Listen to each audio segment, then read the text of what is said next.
Why hello there. So I already made a video on the OGL 1.2, but as I said in that video, I chose to specifically focus on only a few key points of the license instead of the whole thing, just so that I could, focus on those parts instead of trying to cover everything. But I figured, maybe I should do another video where I go over more of the entire thing, and also the weird situation that they are doing an OGL playtest. So, like the 1D&D playtest, they are putting out versions of the OGL 1.2 and then having a survey to ask people what they think of it, which is an unusual thing even for Wizards of the Coast. So I figured that kind of like the first 1D&D playtest where I did a video on the survey itself, I would do another video on this survey, because I did find that that previous video really helped me collect my thoughts on all of the content and, sum them up. So this will be my video where I go through the survey and, give my overall opinions on the OGL 1.2 and specifically where I think it needs to be changed. And just a bit of a warning here, I am going to be going into this incredibly reasonably, because we have to approach this from the perspective that deauthorizing the previous OGL is non-negotiable, and provide actual feedback on the license that they have presented. Because coming in here with hostility isn't going to do anything other than have them just throw out your survey results. They are going to get a lot of responses that are just people swearing and yelling and not providing any feedback, and they're not going to read those. Because probably what they're hoping for is just unanimous positive feedback, just like with the 1D&D playtest surveys. And if we want them to actually listen to the feedback, we kind of need to approach them with a level of respect that is honestly quite a bit above the level of respect that they are showing us. So, without further ado, I realized there was quite a bit of ado in this video. Let's get on to this little OGL playtest survey. And here it is. Dungeons and Dragons. Thank you for participating in this survey. This survey will cover the proposed OGL 1.2 and will also provide an opportunity to share more generalized feedback. Wow, I love generalized feedback.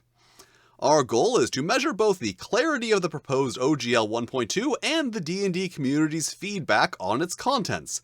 Oh, they know the D&D community's feedback on its contents. And the rest of that's not important, so would you like to provide feedback for the content of the proposed OGL 1.2? Yes, I would. Let's begin the survey. Now that you've read the proposed OGL 1.2, what concerns or questions come to your mind?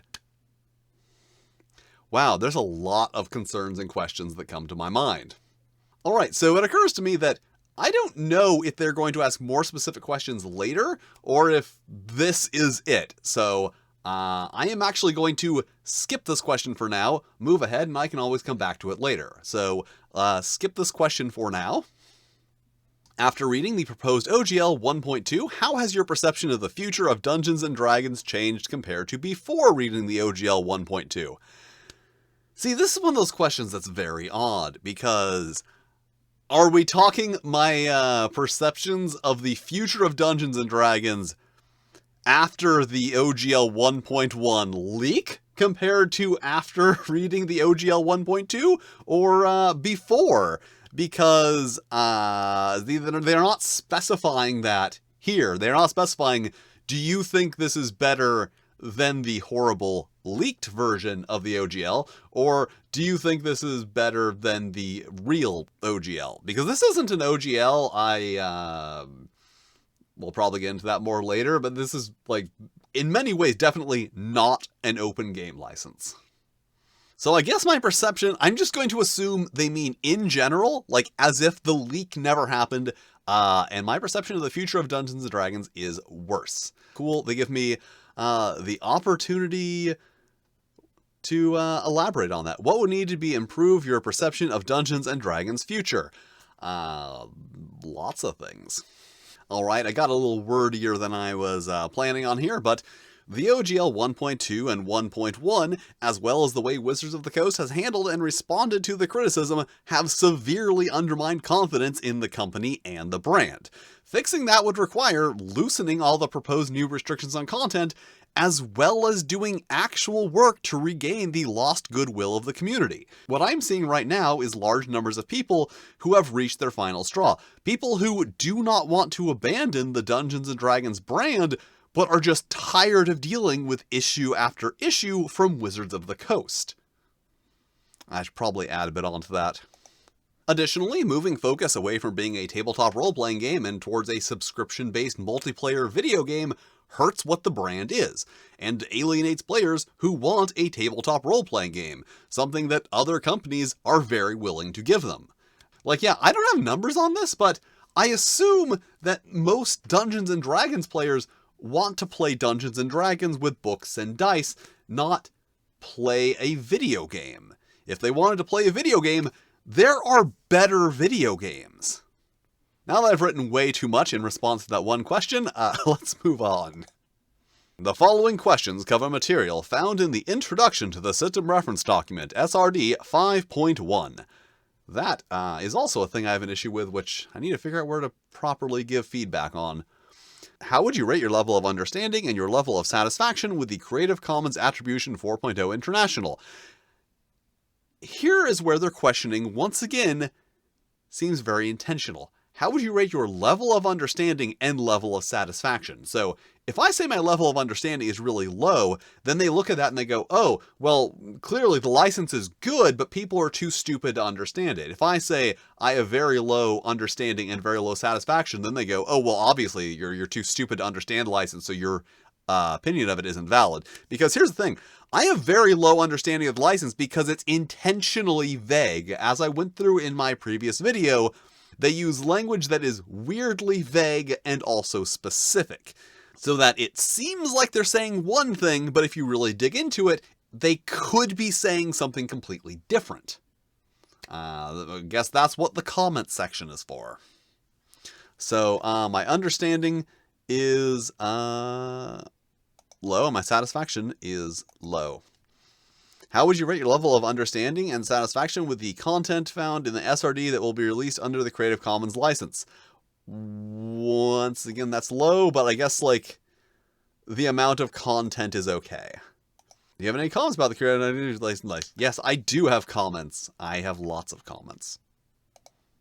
Alright, the language used in the introduction seems intentionally vague as to what content specifically is covered by the Creative Commons license. The core D&D mechanics could mean as little or as much as Wizards of the Coast wants it to. To make things clear, content released under the Creative Commons license should be provided in a separate document which is fully covered under that license. That's my thoughts on that. And so now moving on to what? What are we moving on to? How would you rate your level of understanding, your level of satisfaction with the notice of de-authorization? Once again, I fully understand what they are going for, but what they're going for is intentionally vague. So, I'm obviously very unsatisfied. I'll say I vaguely understand what they're going for. Because, like, they're trying to deauthorize the license. They say that other things are going to remain. So, like, I kind of understand, but as I said, they have intentionally vague language. And now I'm going to do the comment thing. That's how I'm doing this video. Alright, I once again got perhaps a little wordy.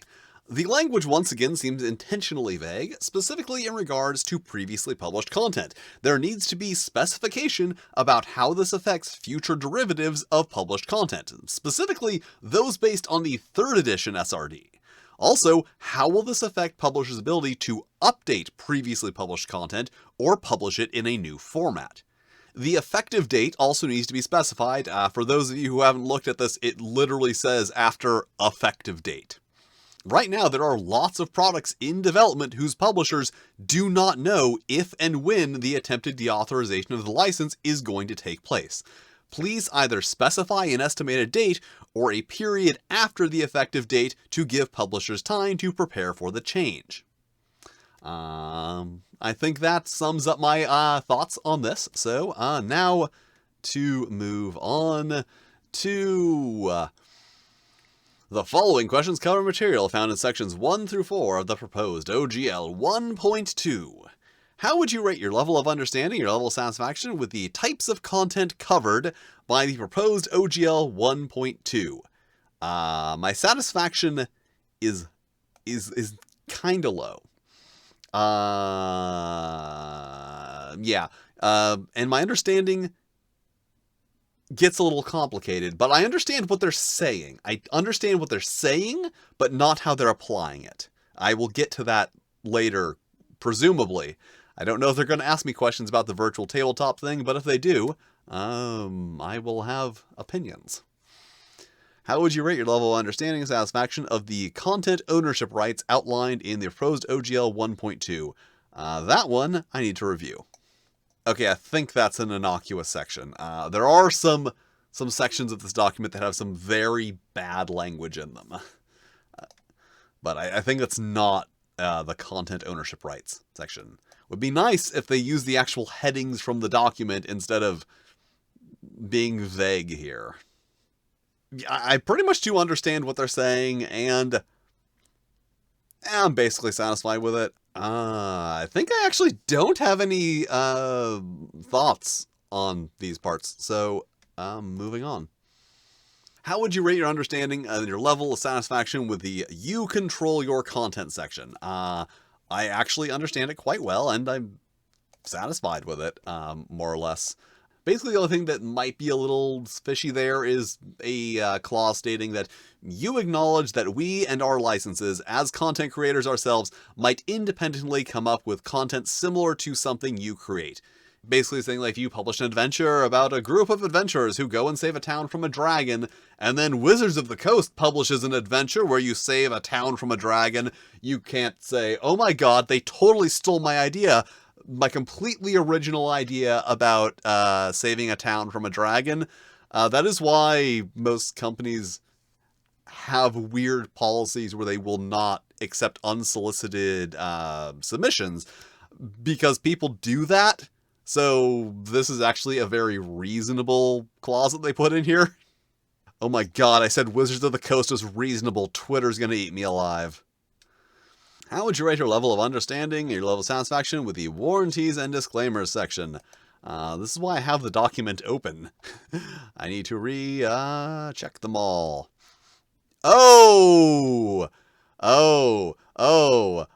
My understanding is very low, and my satisfaction is very low. That is the section that contains the no hateful content part. I'm going to have some comments. But there's one more question. How would you rate your level of understanding, level of satisfaction with the modification or termination section? I actually understand that part incredibly well, and I am... See, I'm only unsatisfied with the one part where violating Section 6F is grounds for immediate termination. Okay. Now for comments. Alright, so obviously I have strong opinions in this one because I made almost an entire video about it. So, the terms in the no hateful content or conduct section, particularly obscene, need to be defined to make them anything other than a free pass to arbitrarily terminate licenses. Wizards of the Coast also needs to have accountability in those terms being enforced fairly and equally. As written, almost any content or creator can have their license terminated for any reason with no recourse, and Wizards of the Coast is under no obligation to enforce the rules when they don't feel like it. Additionally, specification needs to be made as to when and where one's conduct may be used as grounds for termination. Like I said, I made a whole video about this. If you want more of my opinions on this particular topic, watch that video. I am not going to go on a whole nother rant here. I'm just going to move on to the next section of the survey, which is The virtual tabletop policy. How would you rate your level of understanding, your level of satisfaction with the virtual tabletop policy? I understand it. I definitely understand it. No, I don't. Yeah, I basically understand it. I am not satisfied. Do you have comments about the virtual tabletop policy? I certainly do. Alright, the virtual tabletop policy states that virtual tabletops can use SRD content in automatically applying the effects of spells. If you have not read this thing, it states that you can have, like, the effects of a magic missile automatically be rolled by the system, automatically applied to hit points. And this is in direct conflict with the OGL's specification of only applying to printed media and static electronic files. Clarification is required as to how that exemption to the OGL is allowed and what content it applies to. The restriction that a virtual tabletop cannot use OGL content if it also has effects like animated spells is unnecessarily restrictive and seems specifically included to target competitors to D&D Beyond who brought the same features to the market first. The specification that virtual tabletops cannot use art based on the visual depictions used in Wizards of the Coast products is absurdly restrictive and vague, unless you can specify what constitutes a unique owlbear. Once again, if you have not read the thing, they state that, you know what, I'm just going to pull it up, because I can. May I make my VTT Owlbear token look like the one from the Monster Manual? No, we've never licensed visual depictions of our content under the OGL, just the text for the SRD.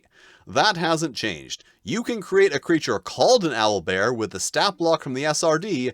You cannot copy any of our Owlbear depictions, but if you've drawn your own unique Owlbear, or someone else did, you can use it.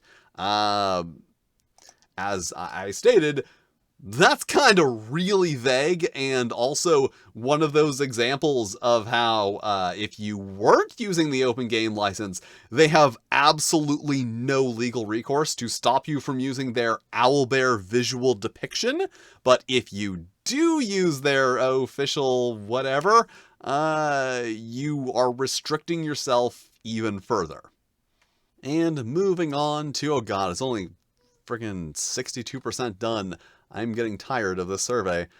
Have you used the OGL 1.0 or previous versions of the OGL to create third-party content? Yes, I have. I have used the OGL 1.0a or previous versions of the OGL to create third-party content.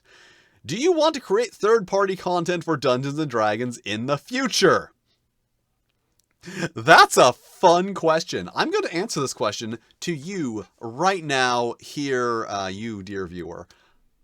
I was actually intending to update my Pathfinder content, because I've published like a lot of content for Pathfinder 1st edition, and I was actually planning to start updating that for 5th edition, like right before this whole OGL thing broke. So that is the situation that I find myself in. So do I want to create third-party content for Dungeons & Dragons in the future? A few months ago, the answer would have been yes. Maybe? If it wasn't horrible to do so, yeah, I would.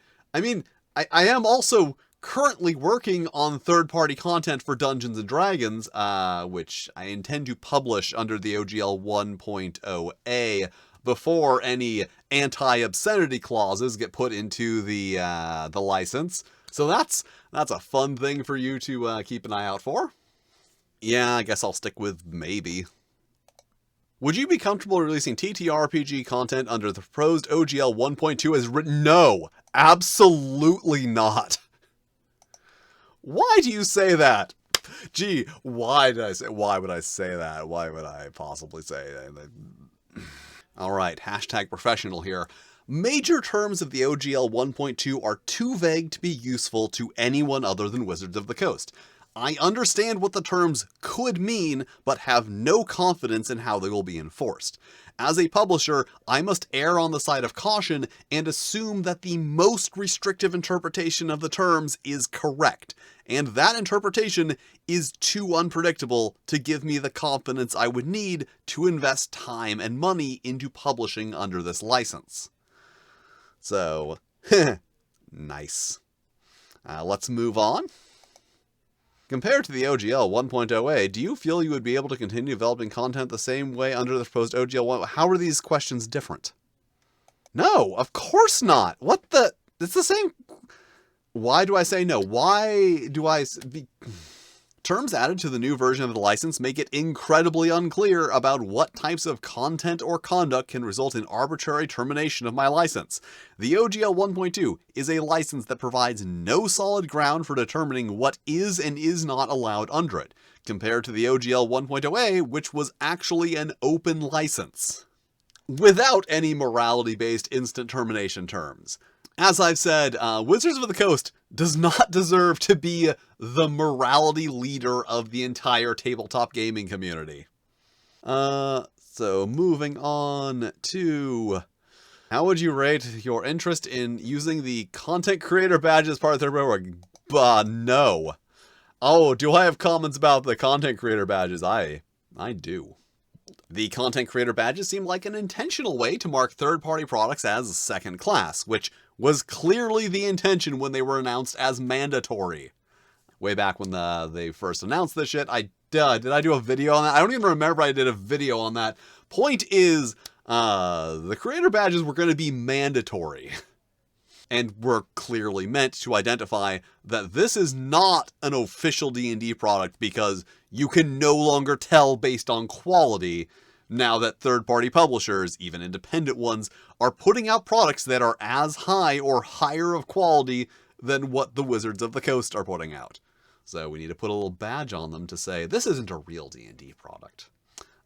So if you are a publisher and thinking, oh, that's nice, now I can have a badge that says this is an official D... No, do not use the creator badges. They are a bad thing.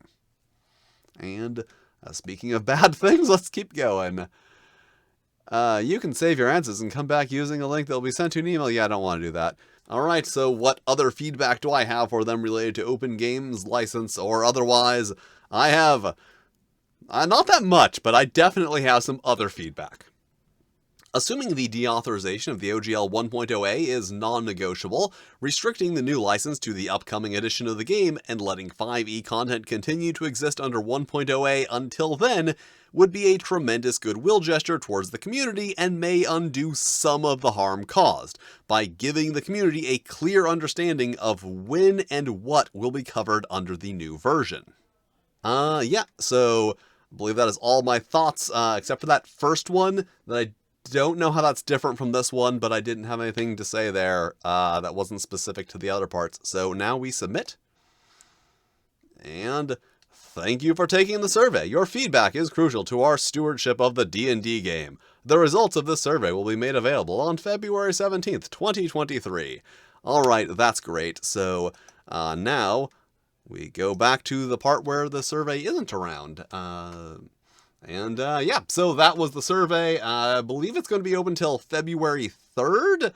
So if you would also like to make your opinions known to Wizards of the Coast, I guess I'll leave a link to that in the description and you can make your opinions known. But keep in mind the thing that I said, that if you just go in there yelling at them and using all kinds of profanity, they're not going to read your responses. They're just going to throw out your survey. So if you want to give them feedback, give them actual feedback. And that's all I have to say on this particular topic of the OGL 1.2 playtest survey. It's really weird that they're calling it a playtest, but at least they're putting quotes around it. And that is it for this video. And thank you for watching, with extra special thanks to my Fight and Flail Snails, Samuel Gorski, Ranty Mulholland, and Toshirokuro. If you'd like to be cool like them, you can check out my Patreon, where you can get early access to videos and fun stuff that I make for the Patreon. But if you don't want to do that, that's cool too. You can still hit all the lovely buttons, like, subscribe, these other videos which either myself or the Cold Heartless YouTube algorithm have lovingly selected for you, which I'm sure are lovely videos that you will also enjoy. And I will see you next time.